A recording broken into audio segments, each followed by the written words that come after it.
Good morning, everyone. Thank you very much for being here today on a Saturday morning.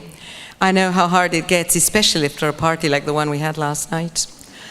I would like to start by giving you all a warm welcome and to welcome the audience online who are following us as we stand here. And I would like to give a warm felt thank you to Erna Burns and her team, to Trinity College London, for sponsoring my presence here. And very special thanks to my committee of friends, APIVA. I've been a member of the association for longer than I would like to admit. I remember starting as a vocal in the committee many, many years ago, then having the honor of being vice president when the first FAAPI conference was carried out in Buenos Aires, and then being invited to the second in 2001 in these premises, and now here, given the honor of my 6th plenary at a FAAPI conference. So thank you very much for your trust in me, and apologies to you all if you've attended plenaries by me before at the FAAPI conference, because there will be a couple of reiterations. The theory I will be using hasn't changed dramatically since my last plenary session, so you may find that a couple of slides are familiar. So apologies for that, but it's got to do with my intention to weave a consistent thread through all those sessions I've done in the past and am doing today. Given the bilingual nature of this conference, I thought I would start by making a reference to this wonderful, cruelly beautiful town, my hometown, where this conference is being held, Buenos Aires, la ciudad de la furia, as the song says. And I thought of quoting one of our beloved poets, but for those of you, and thank you very much to the guest speakers who are here and do not speak Spanish, don't worry, I'm going to be translating the poem in a minute. So I'd like to start with these lines. A mí se me hace cuento que empezó Buenos Aires. La juzgo tan eterna como el agua y el aire. This is Fundación Mítica de Buenos Aires, Jorge Luis Borges. Hard to believe Buenos Aires had any beginning. I feel it to be as eternal as air and water, in the translation of Alistair Reid. And why am I starting with this and with a picture of the area we are in, you may be wondering? Well, these are the final lines of the poem. Let me start from the beginning now. Y fue por este río, de sueñera y de barro, que las proas vinieron a fundarme la patria. Irían a los tumbos los barquitos pintados entre los camalotes de la corriente zaina. And was it along this torpid, muddy river that the prows came to found my native city? The little painted boats must have suffered the steep surf among the root clumps of the horse-brown current.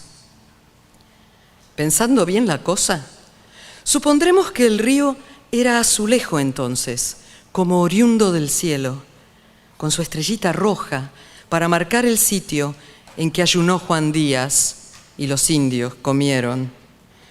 Pondering well, let us suppose that the river was blue then, like an extension of the sky, with a small red star inset to mark the spot where Juan Díaz fasted and the Indians dined. Donde ayunó Juan Díaz y los indios comieron. Juan Díaz de Solís. And we are told that this man, okay, we don't get a red star indicating the place, but we do get a monument on the other side of the river in Uruguay. And we've got famous Uruguayans in the audience today. So there is a monument saying where Juan Díaz de Solís stood and discovered the River Plate. And we are told that he didn't make it, that he founded this city and it had to be refounded later, as you know, because he was killed. Because he was eaten by the Indians. That's what we've heard. That's what we've learned at school. And what we learned is a discourse that opposes civilization and barbarity. I have no idea whether Juan Díaz de Solís was actually eaten by cannibals or not. We could blame the charrúas. After all, they are on the other side. But be that as it may, I want to use this story that I was told as a child and that Borges makes official in his poem. This idea that the European who intended to found this city was eaten up by the local inhabitants as a metaphor through this talk, and get back to it at the end of our talk to see if we can re-signify it, okay?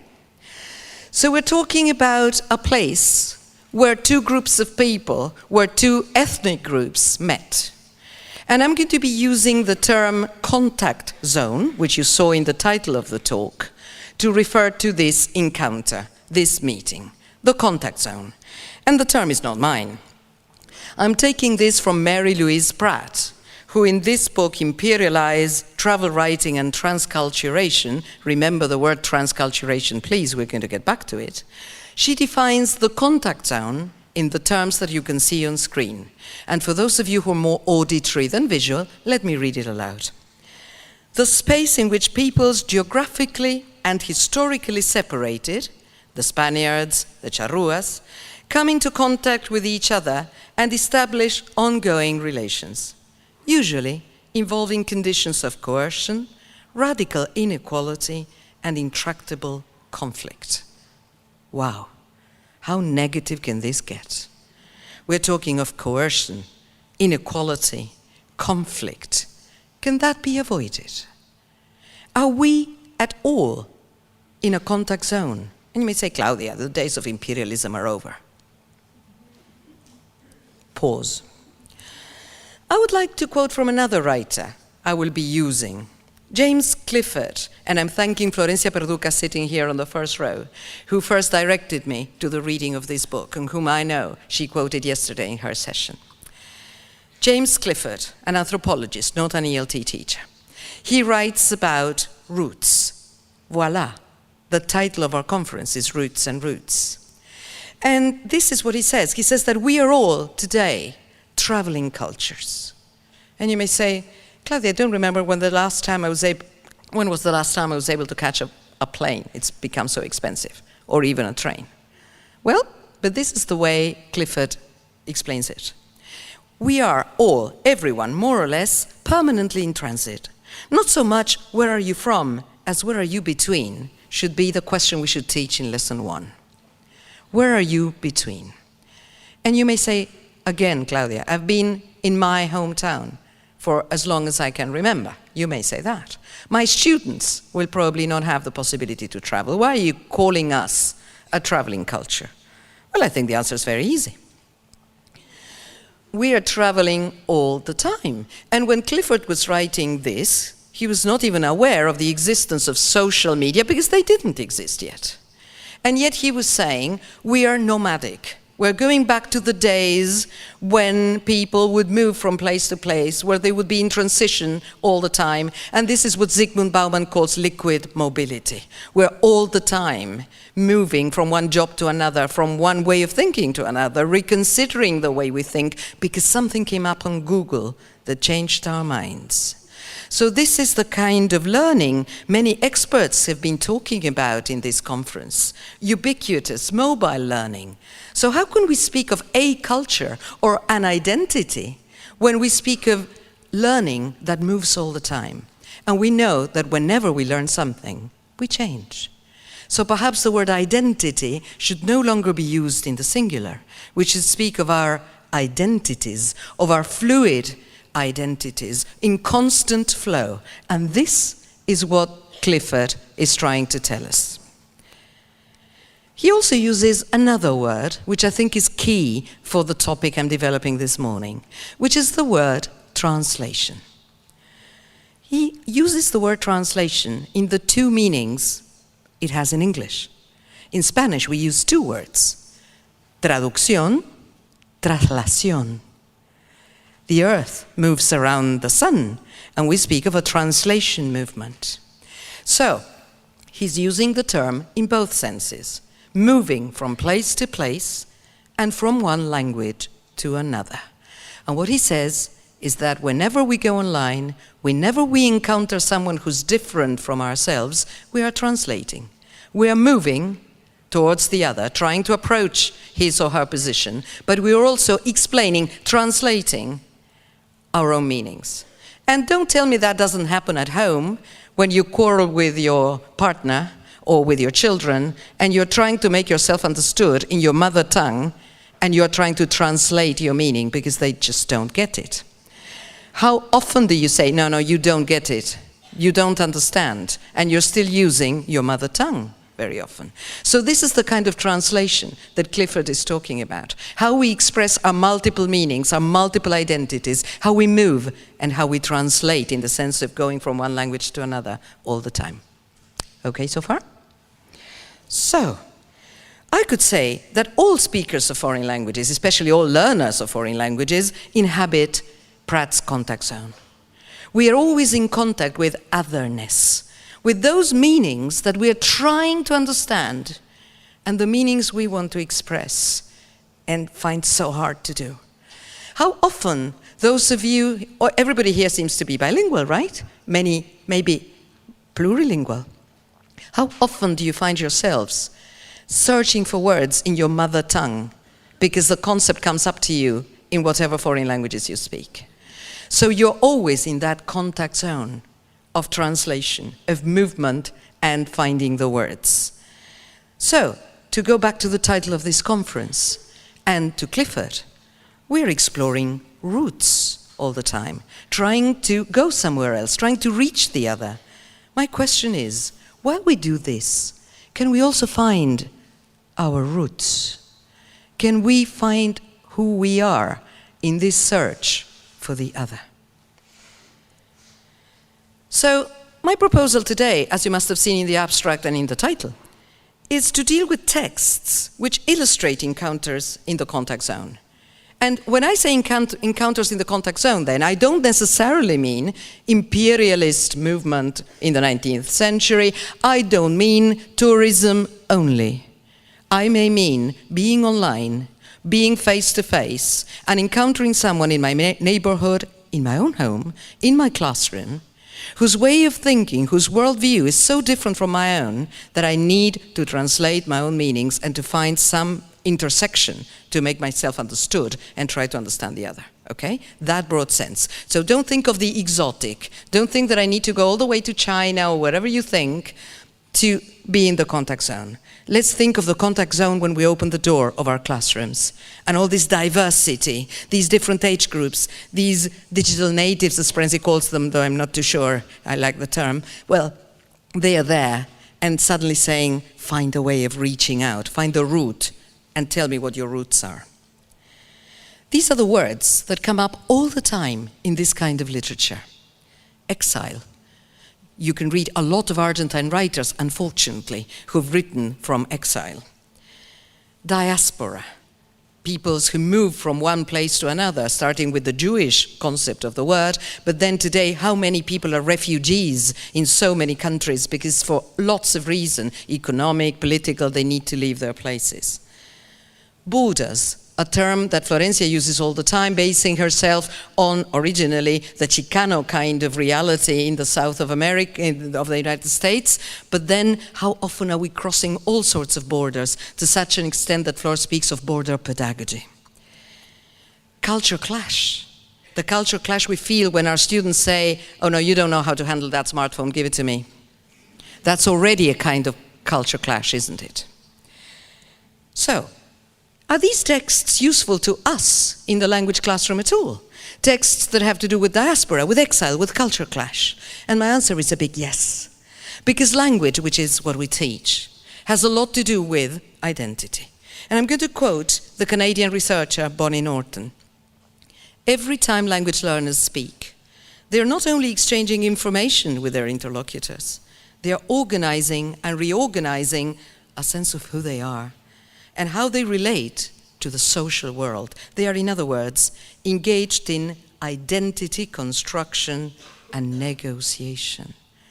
When I open my mouth, as Helen was telling us the other day, I'm giving a lot of information about who I am, but I have no clue how I'm being misunderstood. How can I project the identity I really want to project in a language that is not my own? So, I believe the texts from the contact zone, texts which illustrate this culture clash, this difference and this search for what we have in common, illustrate the central concern of foreign language education and translation as well, which according to Claire Cramsch is this: the problem of wanting to express one worldview through the language normally used to express another society's worldview. And very often we feel the clothes don't suit us, don't we? That they're not what we need at that moment. And I could anecdote forever on how I feel whenever I'm teaching in England or anywhere else in the world. And I so miss the possibility of using my mother tongue with my students when I really need it. No matter how bilingual I may feel, how plurilingual I may feel, there are moments when I miss the mother tongue. So, let me exemplify what I mean by this by referring to one text. The text is not a reader, it's not adapted for students, it's the sort of thing you may enjoy as constant learners of the language, or advanced students might like to read from, say, upper intermediate onwards, but if you pick up an extract and adapt it yourselves, intermediate level would be all right. This is Bali Rai, one of my favorite writers, normally known in the UK as a teenage writer, though I think the term is a bit too tight as a definition. Bali has written a number of texts which are fascinating to teenagers because they've got to do with their lives, but these are texts where cultures meet in the UK. So the first thing these books do is destroy the stereotype that everybody in the UK wears a bowler hat and is tall, blonde and blue-eyed. Okay? So it's all about the pluricultural nature of Britain. And Bali himself is of Pakistani origin. So he writes about what it means to live in England with a British passport, but belonging to a family who is non-white and non-British originally. And this is one of his latest publications. Just look at the cover and you'll see what I mean. Look at the title. How should I read that title? Should I say, what's your problem? Or, what's your problem? Or, what's your problem? And become suddenly a gangster in the street, somebody with a penknife. And if you look at the boy there, you can see he's non-white, is at least dark-skinned, and you can tell a fight is coming. Well, it's a text about bullying. It's a text about having a shop, helping your father there, and suddenly getting skinheads coming into your shop and saying, what are you Pakis doing here? And knowing that your culture as a teenager and as someone with a British passport tells you to do certain things, and that your father disagrees completely because his culture, where he comes from, would do something else. How do you solve that clash? How do you do it without putting yourself at risk? How do you hide from your father that you didn't just fall, that somebody has been beating you consistently in class, and that's why you're black and blue? So I'm giving you a text from Britain, written by a bicultural writer, if you like that term, whose family is Pakistani. They live in Leicester, they moved to Nottingham. Does this have anything to do with our students? Any bullying at school? Any discrimination at school? Any suffering on the part of our teenage children because their parents don't understand what they are trying to do, and they come and complain and they're sorry about the whole thing? So evidently, we can cross the borders of this text into our own borders and back. And that's why I believe bringing into class texts like this, texts from the contact zone, will allow us to reflect on our own contact zones.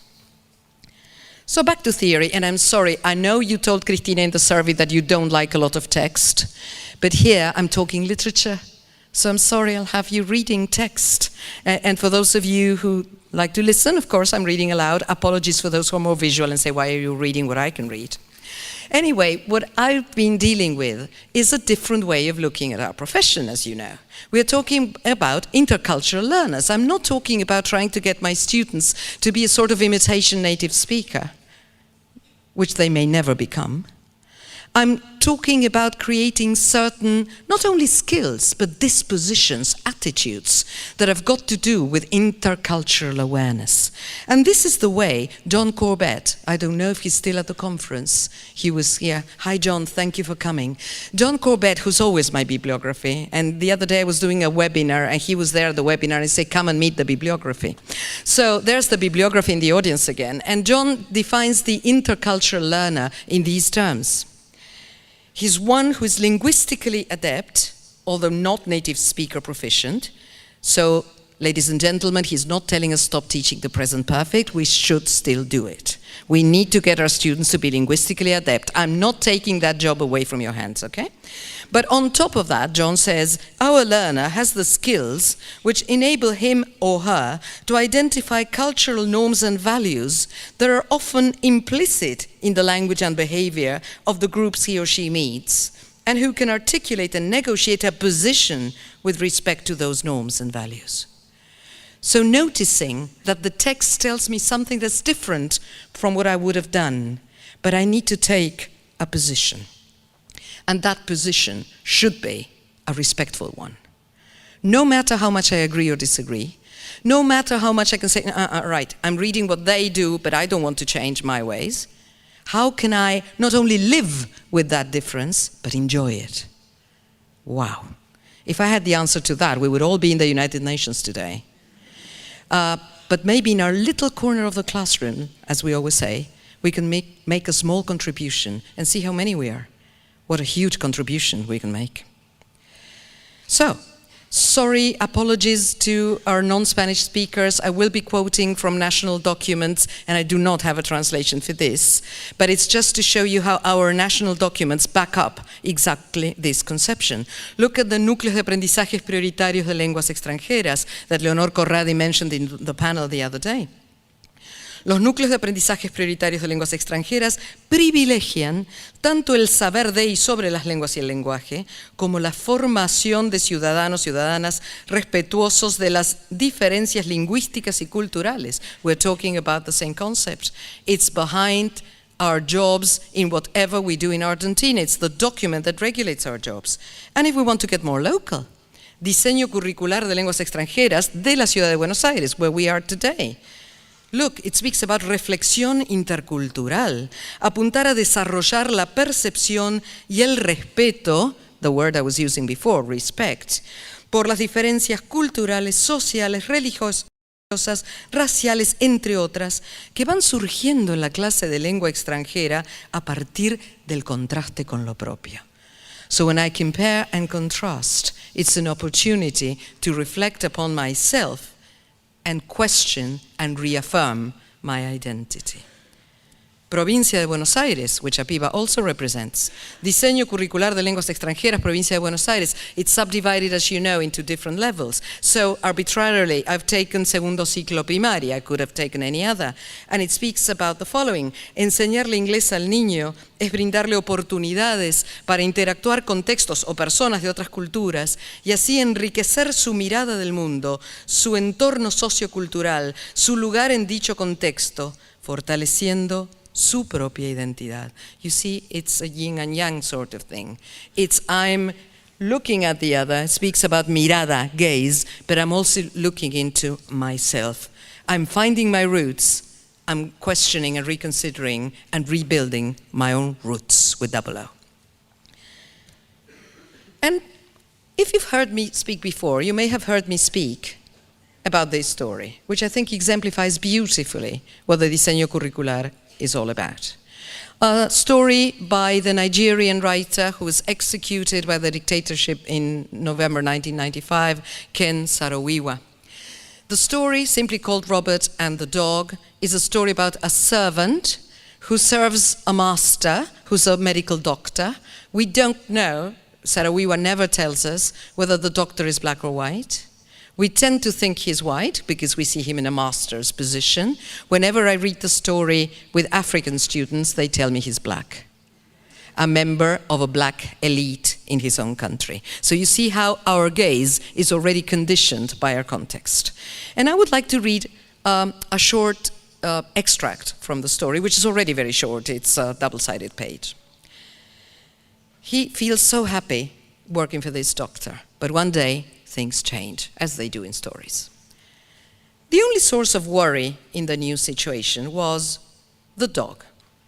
For the young lady, the master's new wife, had arrived with a dog from Europe called Bingo. And Robert watched with absolute amazement and great incredulity as the lady spoke tenderly to the dog.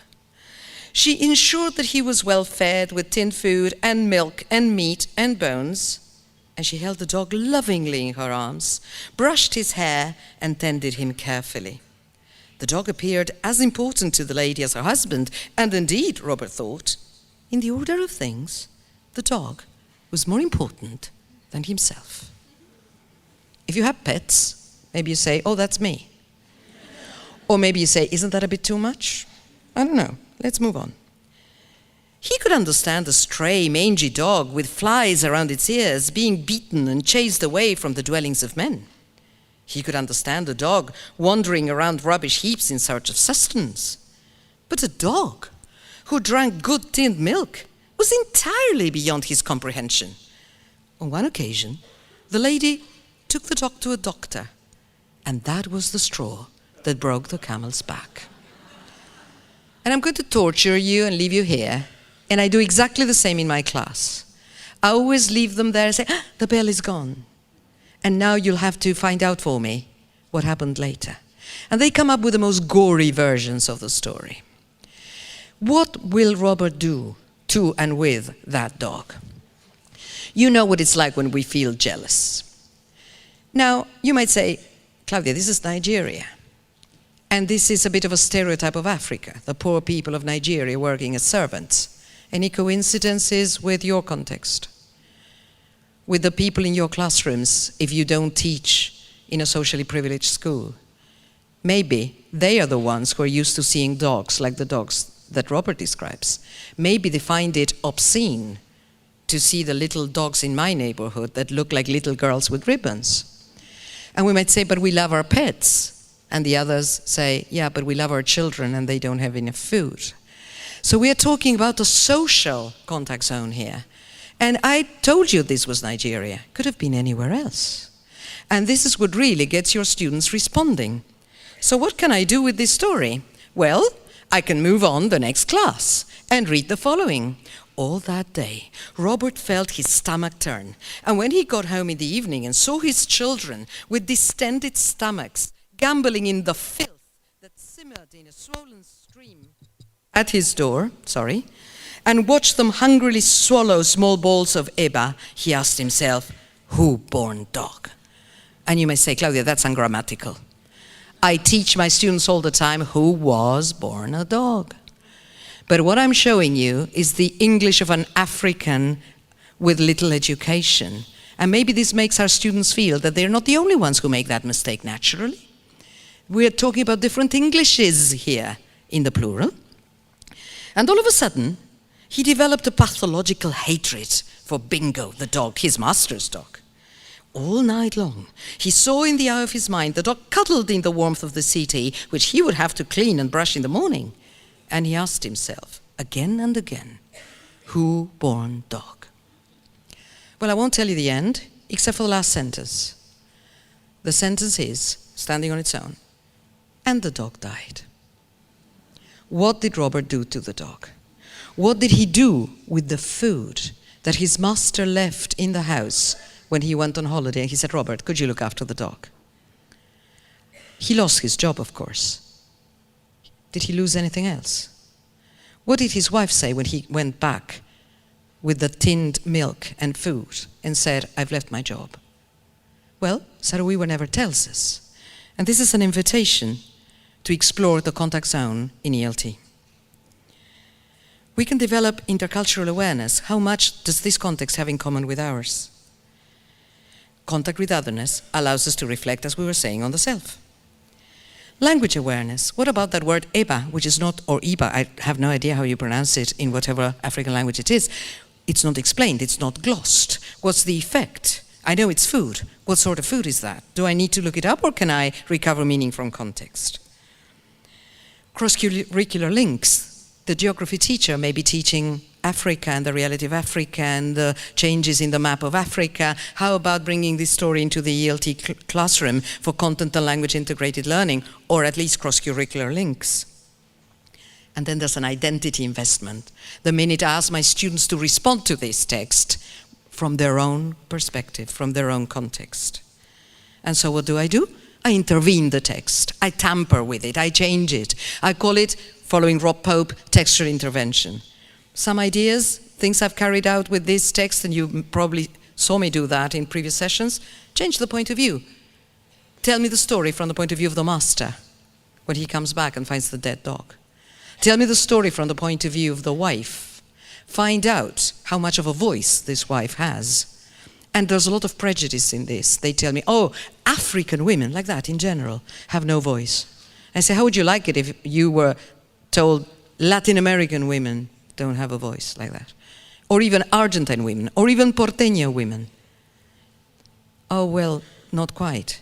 So awareness of how we generalize, how we stereotype, because of what the media in particular tell us about Africa, what Amanda Adichie calls having a single story of Africa. What would have happened if? What would have happened if the master hadn't gone on holiday? Would have happened if Robert had talked to them about what he felt, etc., etc. Explore those possibilities. Transfer to another media, get them to role play, get them to film, get them to illustrate, make a cartoon, a blog, whatever. Or transfer to our context. If Robert was Roberto and he lived around the corner, how would the story change or not? And change the ending as we would like to do in life and cannot. So, we've been exploring textual intervention, and we've also been exploring a kind of English, at least one line, that is not standard English. So these world Englishes, I believe, should also be part of our classrooms. I know, you might say, I don't want them to imitate that. They won't pass their exams. Right. But you do want them to understand when someone with an Indian accent answers the phone in a call center, don't you? Or when they have to do business with the Chinese, for example, or with the Germans, for that matter, and they can't speak German or Chinese, and they will use English as a lingua franca.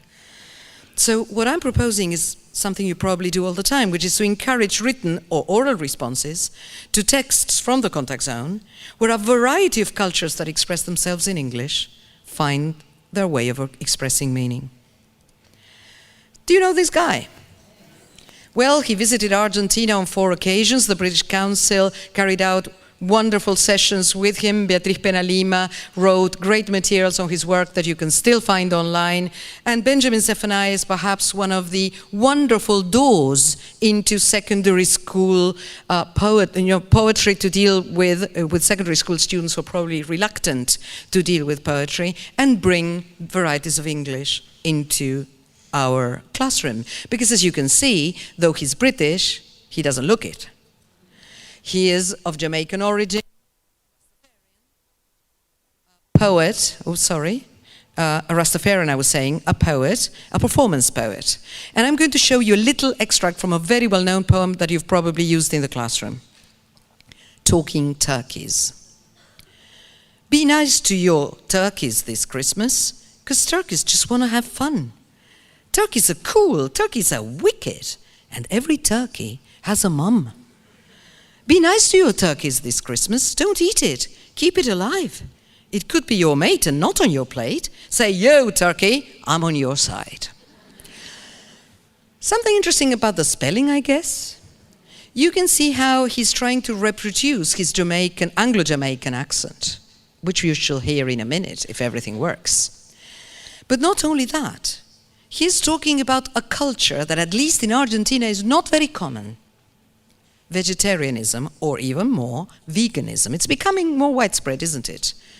But we tend to consider veganism a sort of sin in our context, because we adore the cow, okay? And yet we kill it. We don't do it as in India. So maybe this is a good opportunity, not only to bring a different variety of English into the classroom, and a poem that's fun, but to talk, yes, of course, about Christmas, about festivals, about what we eat for Christmas, what they eat in other parts of the world. And I always remember using this poem with a group of Muslim students in Britain, and they said, Christmas, how do you celebrate Christmas? When is it? Why do you do it? And you go, I took it for granted that they would know. Well, how much do we know about their celebrations? So contact zone again, in just one word.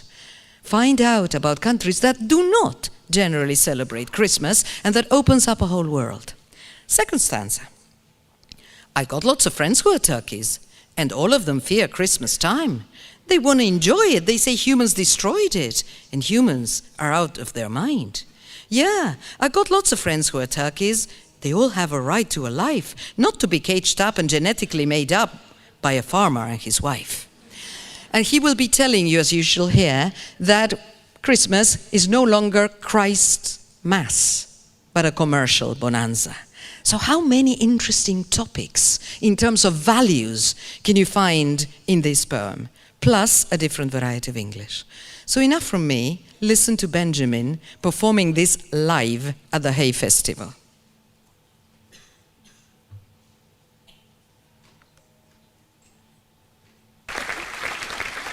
I really have to go now, so this is my last poem. I'm sitting there thinking, what do I do? Somebody asked me for a request earlier. Sorry. As I was saying, and I think I've got to do that. We're in May now, yeah? June tomorrow, is that right? Great. Let me take this opportunity to wish you a very Merry Christmas. Be nice to your turkeys this Christmas. Because turkeys just want to have fun. Turkeys are cool and turkeys are wicked. And every turkey has a mum. Be nice to your turkeys this Christmas. Don't eat it, keep it alive. It could be your mate and not on your plate. Say, yo turkey, I'm on your side. I've got lots of friends who are turkeys. And all of them fear Christmas time. They say, Benj, hey Benj, man, child. I want to enjoy it, man. It's a Jamaican turkey. But those humans have destroyed it, man. And those humans are out of their mind. Yes, I've got lots of friends who are turkeys, and all have the right to a life, not to be caged up and genetically made up by a farmer and his wife. No. Turkeys just want to play reggae. Sorry. Turkeys just want to hip-hop. Have you ever seen a nice young turkey saying, hey man, I cannot wait for the chop? Turkeys would like to get presents. Turkeys want to watch Christmas TV. Turkeys have brains and turkeys feel pain in many ways like you and me. I once knew a turkey. His name was Turkey. He said, Benji, explain to me, please, who put the turkey in Christmas? And what happens to Christmas trees? I said, I'm not too sure, Turkey, but it's got nothing to do with Christmas. No, humans get greedy and waste more than need be, and businessmen make lots of cash. So, be nice to your turkeys this Christmas. Invite them indoors for some greens. Let them eat cake.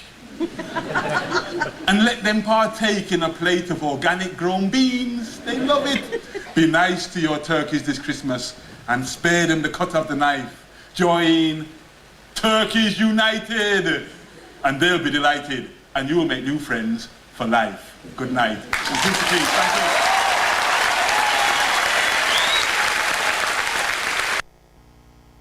All right, you may say, how difficult. I couldn't take this into the classroom. They won't be able to follow. If you Google Benjamin Zephaniah talking turkeys primary, you'll find a slow, smiley version for primary school children. And I think I've included the reference in my article, which is online anyway. So, how much awareness of different varieties of English we can bring into the classroom simply with this fun bit.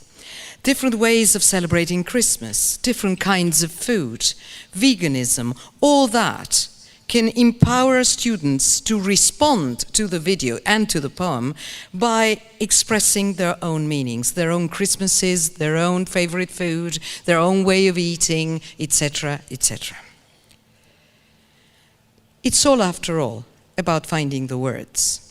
Because I've been asking you to encourage your students to respond. But do they have the means? Do they have the words to tell somebody from abroad what mate is and how you make it and what it means and why we pass it on from hand to hand and from mouth to mouth? Do we have the words? And probably we don't, because we hardly ever stop to give them the words and the paraphrasing strategies that they need to explain that for which there is no translation. Don't your students ask you all the time, how do you say milanesa? Been there? And the point is, well, you don't. You explain what it is, and let's find the words together. And I believe the texts from the contact zone allow us to do that, because they're all the time glossing. They're all the time explaining meanings that are foreign to us. And one of the most difficult things for travelers who visit our country is to explain the Pampas. Well, maybe not any longer, because after all, you Google the Pampas and you see them, Google images. But the 19th century visitors, travelers, settlers were really in trouble to try and explain what it meant to see the horizon 360 degrees around you. An impossible idea for somebody in Europe. And how did they explain what the Pampas are? They used a comparison. Something which the British knew only too well, the sea. So British travelers who visited Argentina, and I've done research into 110 texts and I followed the image, all of them speak about the Pampas as a sea of grass. Metaphor, simile, can be a wonderful, succinct way of expressing our meanings in a foreign language. We don't need to get to be advanced in English to be able to say it's like the sea. And that's what I'm advocating. Using texts not only about the others, about Nigeria, about Pakistan, about Jamaica, but texts in English about ourselves. And here's where I will reiterate some of the things I said in Tucumán, where I spoke about Anglo-Argentine literature. And I will quote William Shand. William Shand migrated from Britain into the American continent, chose Buenos Aires as his place of residence, stayed here all his life, wrote plays and stories in Spanish, but poetry in English. For poetry, he needed his mother tongue. And Borges, back to him, considers William Shand one of the finest poems of the American continent. And this is what he writes. The Pampa is never-ending. Towns, mountains, rivers, hills, oceans, jungles become inconceivable. Sky and Pampa urge a questioning of your structures, a revision of the values you considered infallible, stress the vacuity of failing yesterdays. You look at yourself and wonder what you are. Deranged in that treeless plain, the past is cancelled out, but now is not the present. Time there is devoid of logic. And you look at this and say, really? You take it so much for granted. It's what you see as you drive, out of Buenos Aires, 10 minutes later. We take our landscape for granted as well. Whereas these people are making an effort to explain how a landscape feels. What a lovely excuse to bring literature into the classroom, to empower our students to get those words, to get those strategies. Well, where do I get world literatures in English or Englishes about Argentina? Last year in San Martín de los Andes, I gave everybody a surprise, and if you were there, you may remember. A local inhabitant, Janet Dickinson, invited me to tea because I was looking for the texts of her father, Barney Dickinson, one of the founders of San Martín de los Andes, Chapelco, who had written stories in English about those days as a founder of a town and as a developer of a resort. And she invited me to tea, gave me photocopies of the manuscripts. You can imagine I was shaking when I held them.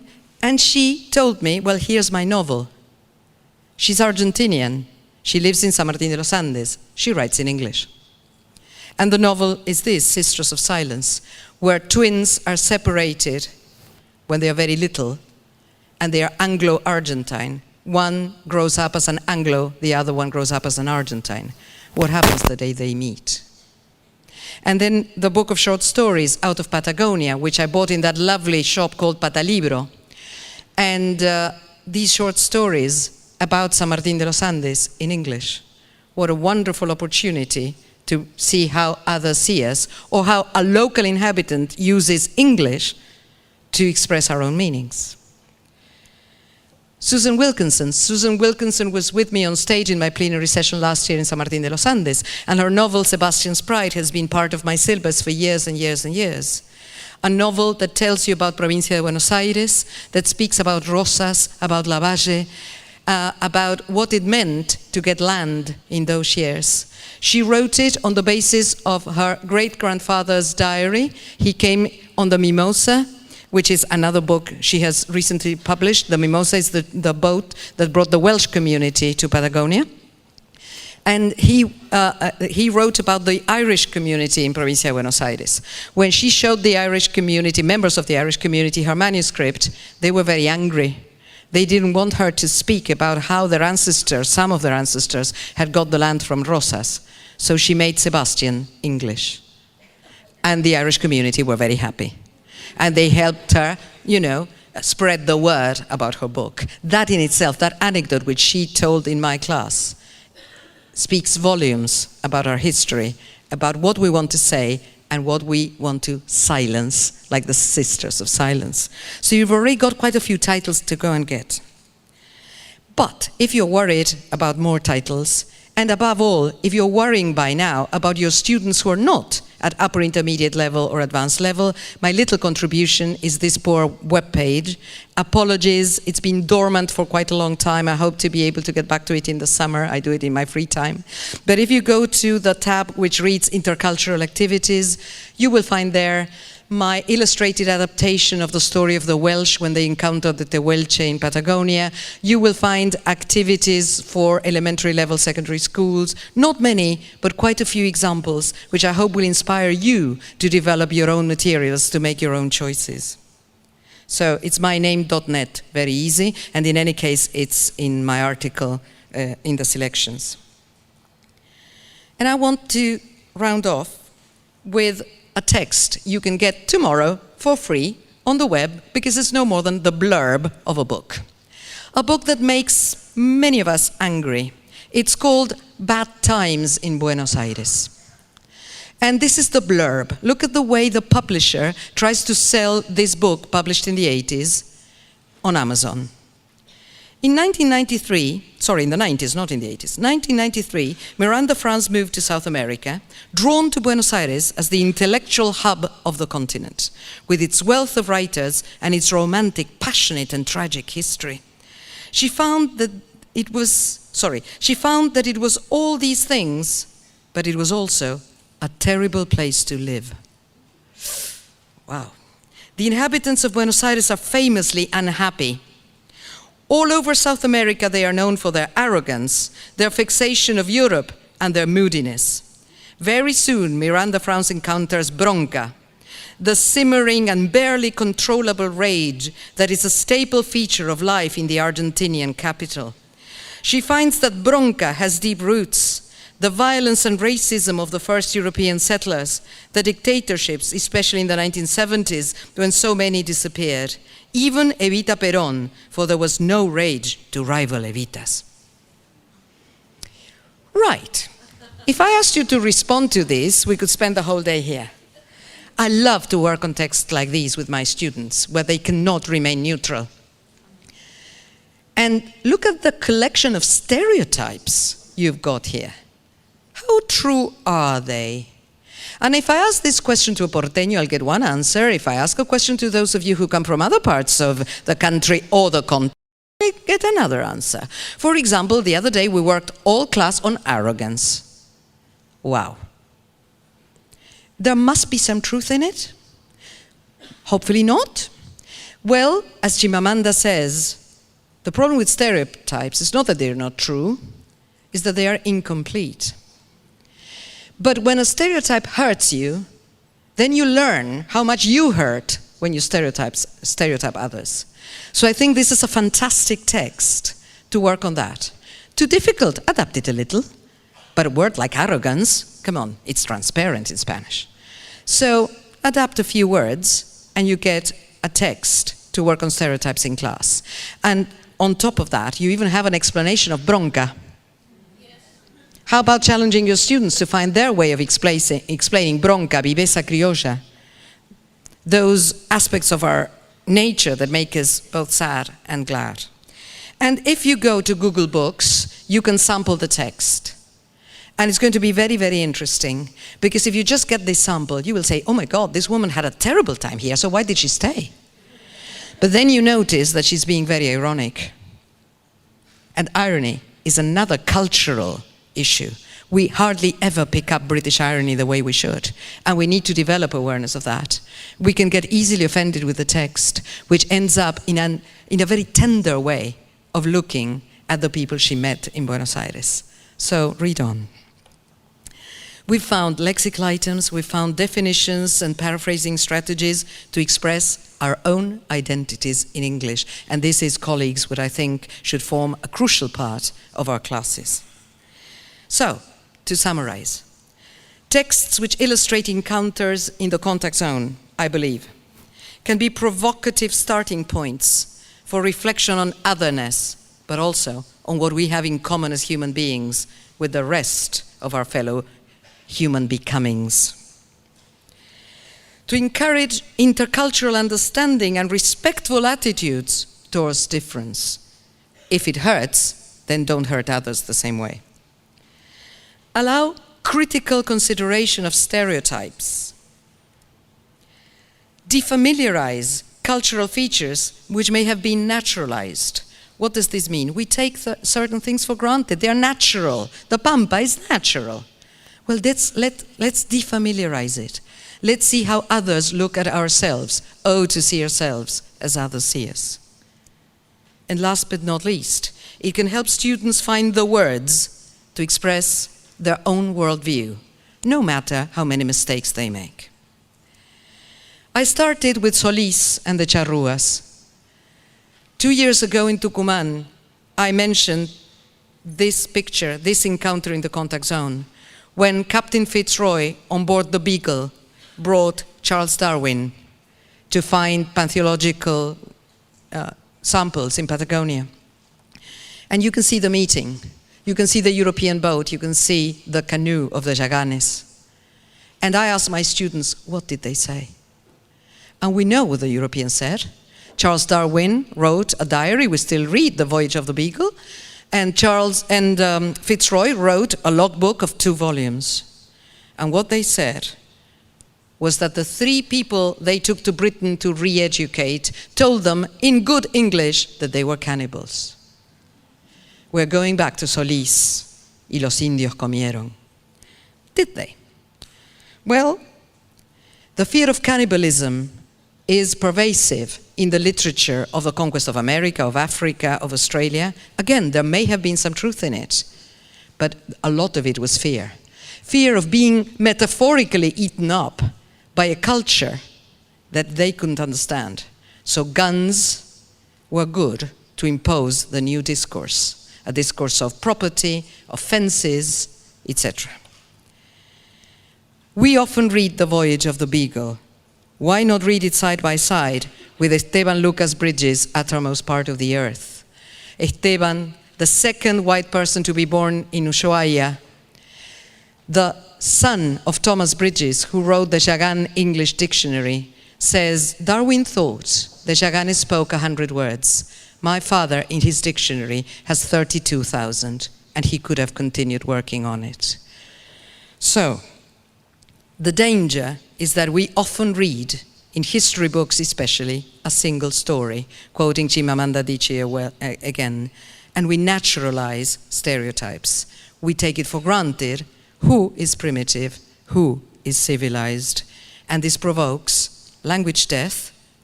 Who speaks Yagan today? Where are the Yaganes? And identity loss.